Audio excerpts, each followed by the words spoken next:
Its beaches are the stuff holiday brochures are made of, and tourism is a major money spinner for one of the world's poorest countries. But Kenya's tropical paradise hides a dark secret within. We've been on a harrowing journey. From nightclubs where European men pick up 12-year-old Kenyan girls, to this orphanage where children as young as 6 have found sanctuary after sexual abuse by foreign tourists. A journey into a world of cruelty and desperation, a world we could scarcely have imagined. They sort of feel that they can do anything they like when they come to Kenya and get away with it. Mombasa after midnight, and the city's clubs are filling with white male European tourists ogling and fondling teenage girls. The teenagers wear high heels or pay a bribe at the door to get in. The ultimate prize is a Mzungu or white man who will pay for sex 5 times what a Kenyan labourer can earn in a day. But the price these girls are paying is a stolen childhood. Anastasia says she's 13 now and has been prostituting herself since she slept with a British tourist at the age of 10, a crime which back in Britain would be classed as rape. Her parents couldn't even afford school shoes, so she set out for a better life amid the bright lights of Mombasa. That life is sharing a flat with a fellow prostitute, Leila, who is 14. And both girls say the number of children involved is growing. When I started at the age of 12, I could go into a nightclub. Maybe I can get 10 to 20 girls. At least you can count and know that one, that is a prostitute. But now there are many, all over the place. Sometimes I do get stressed. I ask myself, or I ask God, what have I done wrong? I'm still a child and I'm doing this. 3 years ago, a study by the UN children's agency UNICEF warned that there were thousands of girls like Leila, but that was before Kenya was plunged into political violence and economic crisis and a drought which has left 10 million Kenyans without enough food to eat. The author of the UNICEF study now reckons her findings are an underestimate. The study pretty strongly demonstrated that it was approximately 30% of the population of children between the ages of 12 to 18 who were engaged in some form of sex work. That's an astonishingly high figure. How many thousands of people are we talking about? We're talking about 15 to 20,000 children. The researchers that I worked with when I conducted the study all tell me now that they have a lot of visual evidence of an increasing numbers of younger and younger children. Just 2 miles from Mombasa's beachfront hotels and you're a world away. We found local tribesmen dancing in memory of a dead friend. Hardly anyone has a job in this village, and the local elders say they're battling to stop their children from heading to the beach in search of a white man with a wallet full of cash. When you go to the beach, you will get a European, a foreigner, who will give you money. And then they just flock there. We had heard that resorts north of Mombasa were the centre of the underage sex trade, so we drove for about an hour to a village near the town of Malindi. And the scale of what we found left us profoundly shocked. Teenagers shelling maize told us it was normal for young children to sleep with African men in the low season to prepare for rich foreigners later. And the village elder was so concerned about his village's children that he sent several families with their 12 and 13-year-old girls and boys to talk to us. So we have a group of children here, 1, 2, 3, 4, 5, 6, 7, 8, 9, 10 of you. Can you tell me how many of you have had sex with foreigners on the beach? 1, 2, 3, 4. Yeah, 4. 4 of you. 4 of the 10 of you. Almost half. It was Fatuma's story which affected us the most. She's 13 now, but she says she was driven by hunger to sell herself to 2 European tourists named Andre and Thomas at the age of 11. The first one, I get it 1,000. 1,000 shillings, so that's £10. Yeah. And the second man? The second man, that day I didn't get some. He gave me 500. He gave you? 500. 500, so £5. It's very sad because my body is the temple of God. Your body is the temple of God? Yes. With her mother's permission, Fatuma showed me the beach where she sold her body to the 2 white men. She told me about her routine on Sundays. In the morning she goes to church. In the afternoon, her family's poverty forces her here to look for more foreigners. And her mother claims she's powerless to stop her.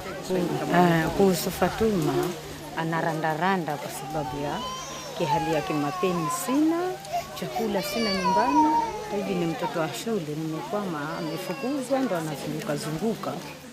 What makes what I've just heard even more shocking is that it isn't even a secret. It's widely accepted in this village that children are sold to foreign tourists for sex. And what's happening here is happening up and down the Kenyan coast, with thousands of children, possibly tens of thousands of children, involved. There are pockets of resistance, like this girls' football team set up by a Kenyan charity. Its motto, "My God is my strength, not my white man." But the school teacher in charge admits that 16 of the 35 girls she trained last year are now back on the beaches, selling themselves. They take the child of Kenya just because we are poor. They misuse the child. Personally, it hurts me. I feel pain. Any foreigner found sleeping with a Kenyan child should be taken back to his country and never be given allowance to come to our country again. All along the coast we'd heard that children abused by tourists are now younger than ever. But we wanted evidence. So we went to Mombasa's only public clinic specialising in sexual violence, where cameras have never been allowed to witness the terrible suffering within. The sound you can hear is of a 6-year-old boy crying out after being raped by a neighbour. Stark proof that child sex abuse is not just a tourist problem. Crimes against children are committed by Kenyans as well. And this clinic is unique in confronting a scandal many would rather ignore. This is the clinic's admissions book, and it reads like an astonishing chronicle of cruelty. Over 1,000 children treated here in the last 2 years. And the academic analysing the daily roll call says their ages are falling, with more and more sold for sex. So the ages we have here are 9, 10, 8, 15, 10, 6 years old here. That is typical of our clinic. We have 78% under 15 and... What, all raped or sodomized? Raped or sodomized. This is all violations against these children. How many of these horrific child abuse cases have been carried out, perpetrated by tourists from abroad? The national estimate, based on a report by UNICEF, is that 40%, approximately 40 to 50%, it's a hard number to calculate, are committed by tourists from abroad. On busy days, an abused child can wait 8 hours to see a doctor. This clinic is the first of its kind in Kenya, and the doctors wonder how many abuse cases never get reported at all. We don't know what the situation is exactly outside, but we are sure that what we are seeing is just the tip of the iceberg. Do you get a sense that any of these cases you deal with of child abuse end up in court? Basing on our judicial system and the various loopholes we're currently having with evidence collection, we don't have even evidence collection kits. So I'd say it's very rare for a perpetrator to be jailed. Very, very rare.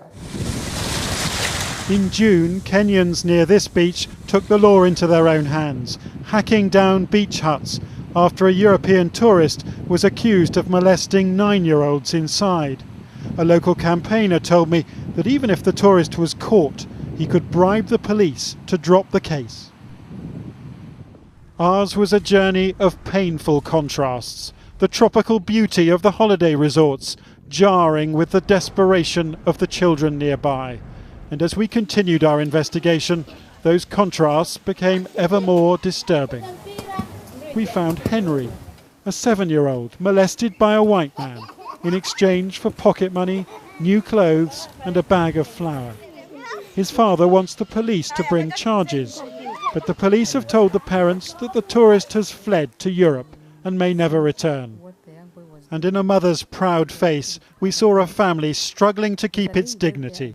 Na kama hatuwezi kujua atakuja lini, na kama hatakuja itabaki hivyo kwa sababu hatuwezi kujua atakuja lini. Ikiwa mimi kama wakati ule nilikuwa na pesa, ingechukuliwa tight, lakini kwa sababu sina kitu, ndio sababu inachukuliwa hivi hivi. Inasemekana mpaka aende arudi.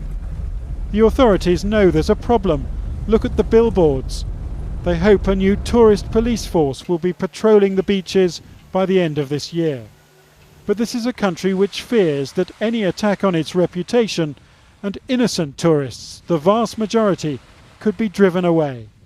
We are going to take strict action on defaulters or criminals who are taking advantage of young children. As a parent, as well as a country, we cannot afford abuse of our children. At the same time, if it is publicized, blown out of proportion, it will destroy the same effort of eradication of poverty by destroying tourism. But parents and charities say the time has come for the truth to be told. This church orphanage is sheltering a 6-year-old girl who has told her carers about her visits to hotel rooms and being filmed for pornographic videos. And the charity worker who rescued her says the abuse probably began at the age of 3. The doctor said she has some whip-like lashes on her back, and she had a vaginal injury as well, and there was some sodomy as well. And she's just 6 years old? And she's just 6 years old. And as far as we know, do we know who carried this out? Who committed this crime? She says it was, Mzungus. White men. White men, yeah. Laws are going to get stricter, and they can't go back to their families pretending not to be pedophiles anymore. And we're going to wind up in jail eventually. This little girl is now safe, no longer refusing to eat, no longer expecting to stay up all night. But up and down this 300-mile coastline, Kenyan children are suffering, their stories still untold. Jonathan Rugman, Channel 4 News, Mombasa.